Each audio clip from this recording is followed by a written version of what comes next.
अस्सलामुअलैकुम dear students. आज का हमारा टॉपिक है renewable energy resources.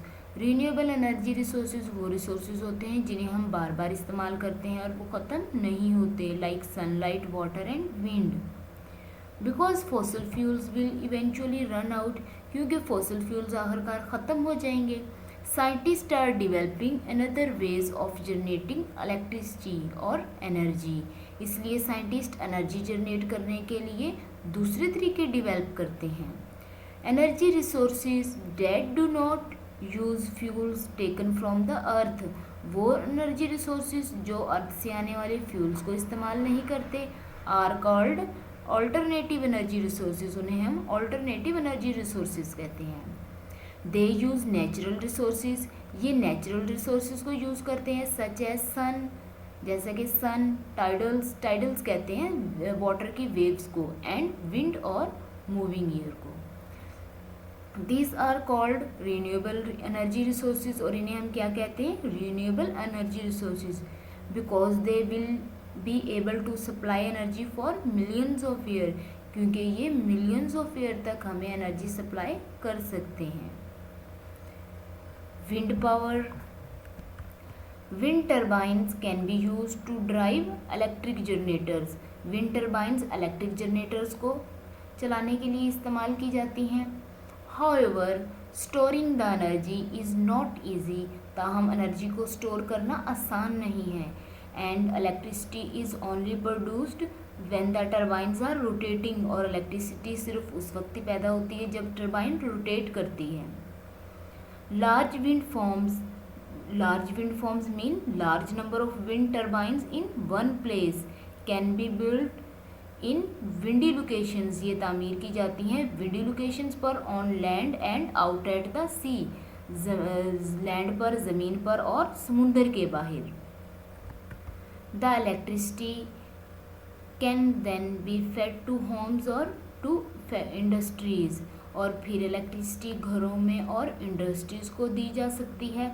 When the wind blows, जब हवा चलती है, other type of power stations could produce less electricity और so burn less fuels। तो जब हवा चलती है तो दूसरे जो पावर स्टेशंस हैं वो कम इलेक्ट्रिसिटी प्रोड्यूस करते हैं और कम फ्यूल जलते हैं। इस तरह से हम फ्यूल को सेव कर सकते हैं, क्योंकि जब हवा चलती है तो इलेक्ट्रिसिटी किसके थ्रू प्रोड्यूस होती है? टर्बाइन्स के थ्रू, जो कि विंड से चलती हैं। Next is hydro electric power. Hydro electric power में हम वाटर इस्तेमाल करते हैं इलेक्ट्रिसिटी प्रोड्यूस करने के लिए। Fast flowing water can be use to drive turbines in hydro electric power stations. Hydro electric power stations में टर्बाइन को चलाने के लिए हम तेज़ बहता हुआ पानी इस्तेमाल करते हैं। When the demand for electricity is high, जब इलेक्ट्रिसिटी की ज़रूरत बढ़ जाती है। Water is release from a higher reservoir, तो हायर रेजरवॉर से वाटर रिलीज होता है। As it flows down through the pipes the water lose height. जैसे ही ये वाटर पाइप्स के थ्रू मूव करता है तो ये अपनी हाइट लूज कर देता है एंड फ्लो फास्टर्स, और ये तेज़ी के साथ बहता है। The water is losing gravitational potential energy, तो इस दौरान water gravitation potential energy lose कर रहा होता है एंड गेनिंग मूवमेंट एनर्जी और काइनेटिक एनर्जी। और मूवमेंट एनर्जी और किनेटिक एनर्जी ये गेन करता है। As the water passes through turbines, जैसे ही वाटर टर्बाइन्स के थ्रू पास करता है, द टर्बाइन्स रोटेट, और टर्बाइन्स रोटेट करती हैं driving generators which produce electricity, और ये जनरेटर को चलाती हैं जो इलेक्ट्रिसिटी पैदा करता है। Hydroelectric power stations have proved very successful in some parts of the world such as Scandinavia and North America। Hydro electric power station दुनिया के कुछ इलाके जैसे कि स्कैंडिनेविया और नॉर्थ अमेरिका में सक्सेसफुली कामयाब हुए हैं, कामयाब साबित हुए हैं। But they are expensive to build, लेकिन इनकी तामीर बहुत ज़्यादा एक्सपेंसिव है, महंगी है।